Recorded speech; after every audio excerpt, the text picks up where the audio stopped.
ఈ కార్యక్రమానికి విచ్చేసిన సత్యభామ ఈ యొక్క టీజర్ రిలీజ్కి విచ్చేసిన కళాభిమానులకు కళా పోషకులకు అలాగే నా అభిమానులకు కాజల్ గారి అభిమానులకు అలాగే పాత్రికేయులకు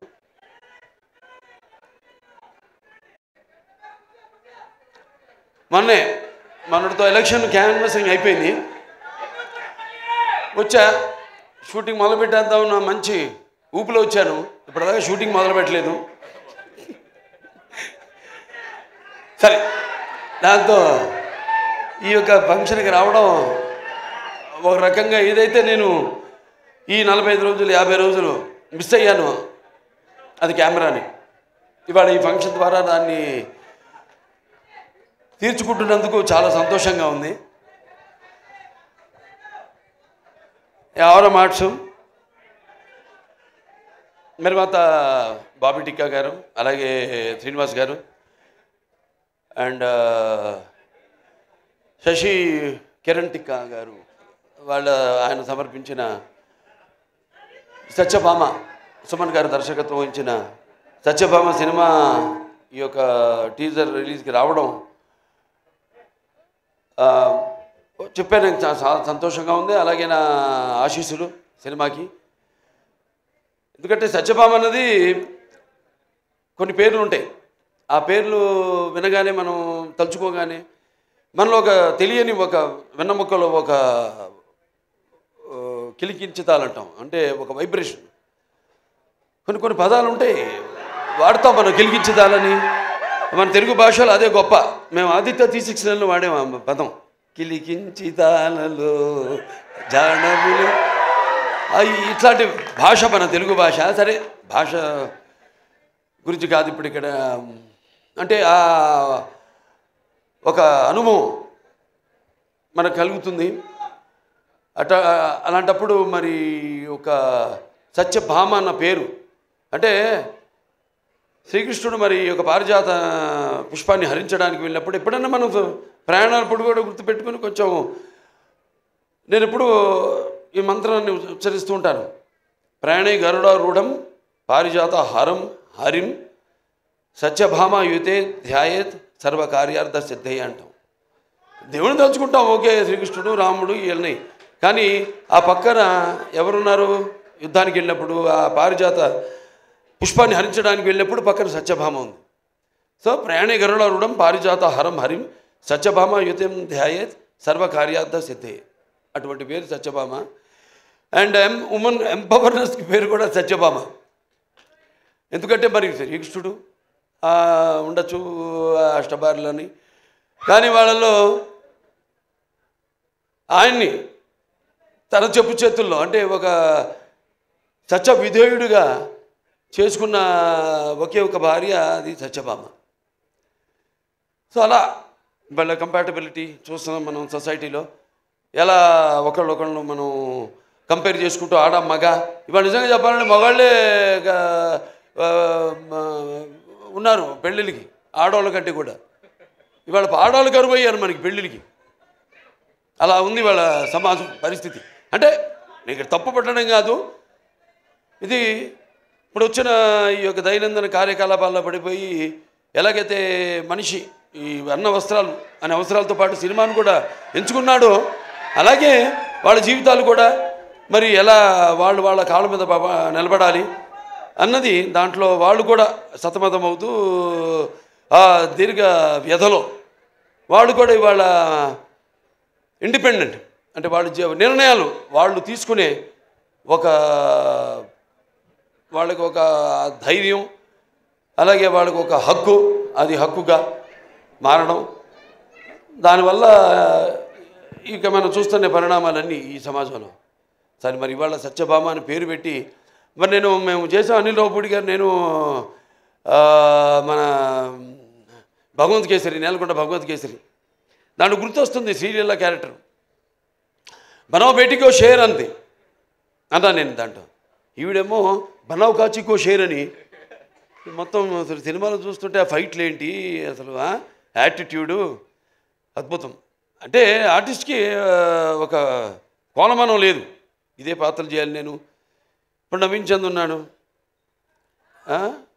ఎంతోమంది ఇప్పుడు ఫస్ట్ మీరు డైరెక్షన్ చేశారనేది మేజరు, తర్వాత గూఢచారి. అలాగే పంపిణీదారులుగా కూడా ఎన్నో సినిమాలు పంపిణీ చేశారు. కార్తికేయ 2 చేశారు, ఇంకోటి ఏంటి ధమాకా 2, ఇవన్నీ చేశారు. వాళ్ళకి ఎంతో అనుభవం ఉంది సినిమా పరిశ్రమ గురించి. అంటే ఒక పంపిణీదారుల యొక్క ఇబ్బందులు, కష్టాలు, అలాగే ఒక నిర్మాతగా, అలాగే ఈరోజు మరి వాళ్ళ అంటే ఆయన ఒక డైరెక్టర్గా కూడా 2 సినిమాలు డైరెక్ట్ చేస్తున్నాడు కూడా. సో అలా అన్ని కలబోసి ఇవాళ ఒక సంస్థగా ఏర్పడి ఔరం ఆర్ట్స్ ఈ సత్యభామ అనే సినిమాని నిర్మించడం తప్పకుండా మరి వాళ్ళకి ఇంత అనుభవం ఉంది కాబట్టి తప్పకుండా అనుభవంతో రంగరించి మన ఉగాది పచ్చడిలాగా అన్ని నవరసాలను రంగరించి ఈ సినిమా తీసే ఉంటారు. డెఫినెట్గా పిక్చరు ఈ సినిమా మంచి ఘన విజయం సాధిస్తుంది అన్న నమ్మకం నాకుంది. ఎందుకంటే టీం వర్క్ అలా ఉంది. ఇక్కడ మరి కెమెరామెన్ విష్ణు చూస్తున్నాం అంటే నేను ఎప్పుడు కెమెరామెన్కి ఇంపార్టెన్స్ ఇస్తాను ముందు. ఎందుకంటే డైరెక్టర్ ఒక మైండ్లో ఉన్న కాన్సెప్ట్ ఏదైతే ఐడియా ఉందో దాన్ని సరిగ్గా చూపించగలిగేది ఒక కెమెరామెన్. నేను కెమెరామెన్ అవుదాం అనుకున్నా మొదట్లో. అంటే అన్నిట్లో ఒక అన్నిటి మీద నాకు అవగాహన ఉండాలి, అన్ని క్రాఫ్ట్స్ మీద అన్న ఒక దృష్టితో. అలాగే ఎడిటరు చాలా ఇంపార్టెంట్ సినిమాకి. అలా ఒక్కొక్కళ్ళు అలా మరి శ్రీచరణ్ గారి సంగీతం,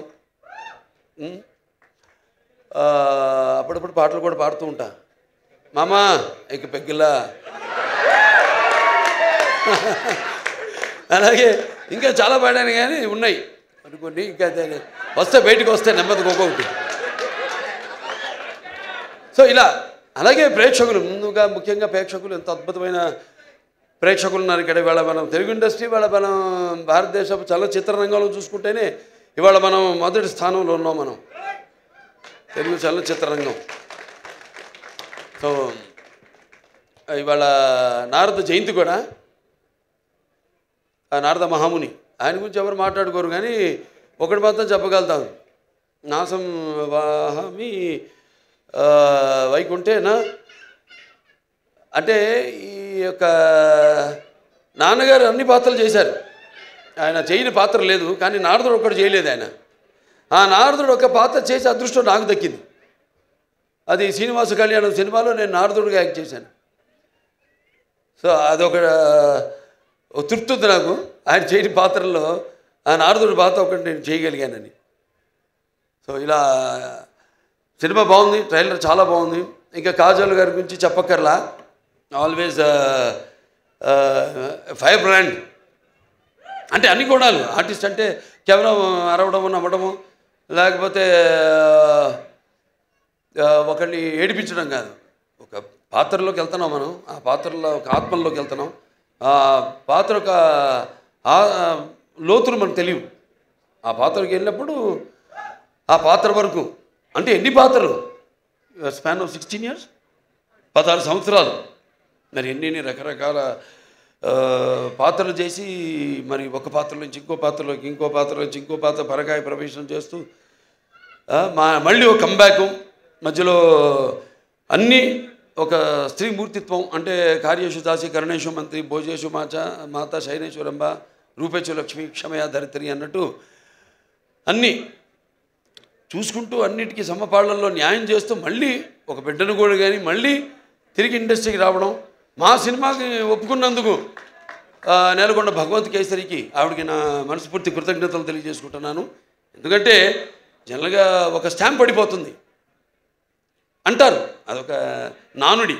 ఒక పాత్ర చేస్తే హీరోయిన్గా చేసిన వాళ్ళు మళ్ళీ ఇంకో తల్లి పాత్రలో లేకపోతే అక్క పాత్రలో అలా చేస్తే మళ్ళీ దానికే అది పడిపోతుంది, ఆ ముద్ర పడిపోతుంది అని ఒక దాన్ని బ్రేక్ చేసిన వాళ్ళు చాలా తక్కువ మంది ఉన్నారు.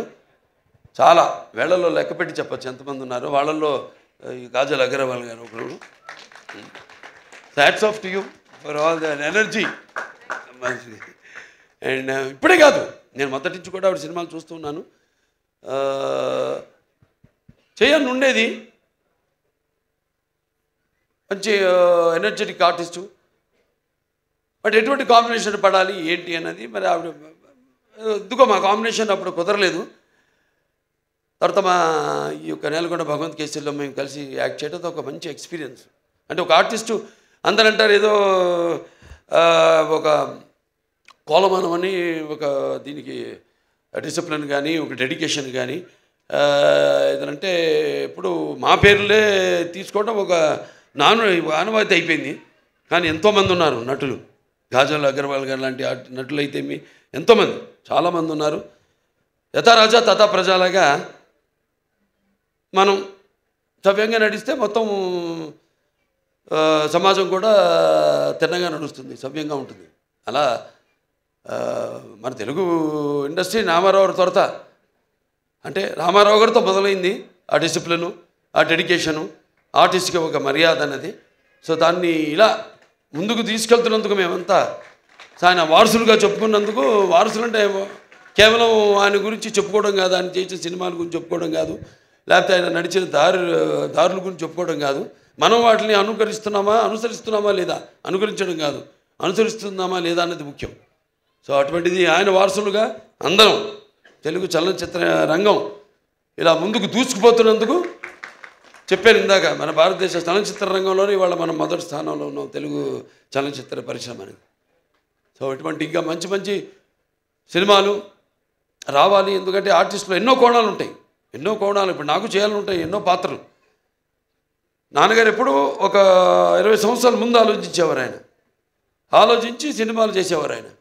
అప్పుడు ఆడకపోవచ్చు ఆ సినిమాలు, కానీ ఇవాళ అవి బంగారు గుడ్లు పెట్టే బాతు, కనక వర్షం కురిపించే సినిమాలు అవన్నీ.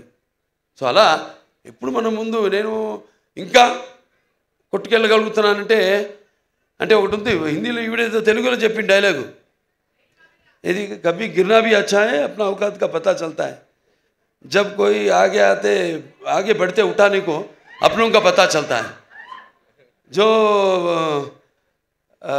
जिसे गुस्सा होता है वो अच्छे होते हैं और जो झूठ बोलते हैं उसको हमेशा हंसते हुए देखा है. అలా సమాజం అటువంటిది. సరే మన సినిమాలు మనం కొట్టుకెళ్ళడం, ఇంకా మంచి మంచి సినిమాలు ఇవ్వడం, ఇటువంటి మీలాంటి ప్రేక్షక దేవుళ్ళు ఉండగా బ్రహ్మాండంగా ఇటువంటి ఒక్కొక్క సినిమా విజయానికి వెన్ను తట్టుతూ మళ్ళీ ఇంకా ముందు ఇటువంటి మంచి సినిమాలు ఇవ్వండి అని ప్రోత్సహిస్తున్న మన తెలుగు ప్రేక్షకులు ఒక ప్రత్యేకత. ఇవాళ ఆ ప్రత్యేకత తెలుగు ప్రేక్షకులే కాదు, యావత్ భారతదేశమే తల వంచింది మన చలనచిత్ర పరిశ్రమకు, మనం ఇచ్చే సినిమాలకి, మనం ఇచ్చే సందేశాలకి. సో మరొకసారి ఈ యొక్క హారర్ మార్ట్స్ నిర్మాతలు మన బాబీ టిక్కా గారికి, అలాగే శ్రీనివాస్ గారికి, అలాగే శశి కిరణ్ టిక్కా గారికి, అందరికీ మొత్తం యూనిట్ సభ్యులందరూ కూడా నా అభినందన తెలియజేసుకుంటున్నాను. సినిమా రేపు చూస్తారు మీరు తప్పకుండా. నేను చెప్పాను అంత పంపిణీదారులుగా, నిర్మాతలుగా, ఒక దర్శకుడిగా ఆయన కానీ ఇవన్నీ కలబోసి రంగరించి ఈ సినిమాని మీకు ఇస్తున్నారు. తప్పకుండా డెఫినెట్గా బాగుంటుంది ఈ సినిమా. జూన్ 7న విడుదలవుతుంది ఈ సినిమా. చూడండి, అందరూ చూడండి తప్పకుండా. అండ్ మా కాజల్ ఉంది సినిమాలో, కాజల్ అగర్వాల్. సో ఆ డెడికేషన్ అన్నీ మొత్తం అసలు అంటే ముందు వచ్చే తరానికి ఒక ఆదర్శం. సో అందరూ కూడా తప్పకుండా భగవంత్ కేసరి సినిమాలో ఏ కాజల్ని అయితే అగర్వాల్ గారిని అయితే మీరు చూశారో, ఇప్పుడు దీంట్లో మనం చూస్తున్నది టోటల్గా అసలు ఆవిడేనా అన్నట్టుగా ఉంది. సో డెఫినెట్గా ఇవన్నీ యాడ్ అయ్యి ప్లస్ అయ్యి అన్నీ అందరూ మొత్తం సాంకేతిక నిపుణులు అందరూ కూడా వాళ్ళ పనితనం కనిపిస్తుంది అక్కడ. ఒక సంగీత దర్శకుడు అయితేనేమి, ఒక సాహితీ రచయిత అయితేనేమి, లేకపోతే పాడిన వారు అయితేనేమి, వాళ్ళ గొంతును అలాగే అందరూ కెమెరామెన్ అయితేనేమి, ప్రతి ఒక్కరు వాళ్ళ పనితనం కనిపిస్తుంది. ఈ సినిమా తప్పకుండా విజయవంతం కావాలి, అవుతుంది. సో మరొకసారి నన్ను ఈ సినిమాకి ఈ ట్రైలర్ రిలీజ్కి ముఖ్య అతిథిగా రామినీల్ లవపూడి గారితో పాటు కలిపి పిలిచినందుకు నా కృతజ్ఞతలు తెలియజేసుకుంటున్నాను. ముఖ్యంగా అందరికీ, నా అభిమానులకి, కాజల్ అగర్వాల్ గారి అభిమానులకి అందరికీ, పాత్రికేయులకి అందరికీ కూడా నా కృతజ్ఞతలు తెలియజేసుకుంటూ నేను సెలవు తీసుకుంటున్నాను. మాతో మీ వ్యాపారాన్ని పెంచుకోండి. అన్ని రకాల వ్యాపార ప్రకటనలు మా IOTT ప్లాట్ఫారంలో వేస్తాం. అతి తక్కువ ఖర్చుతో మీ వ్యాపారం నిమాతో ముందుకు తీసుకువెరతాం. అన్నింటిలో మీ వ్యాపారం ప్రచారం చేస్తాం. మీ వ్యాపారం మా ప్రచారం. మీ వ్యాపార ప్రకటనల కోసం ఈ నంబర్కి కాల్ చేయండి.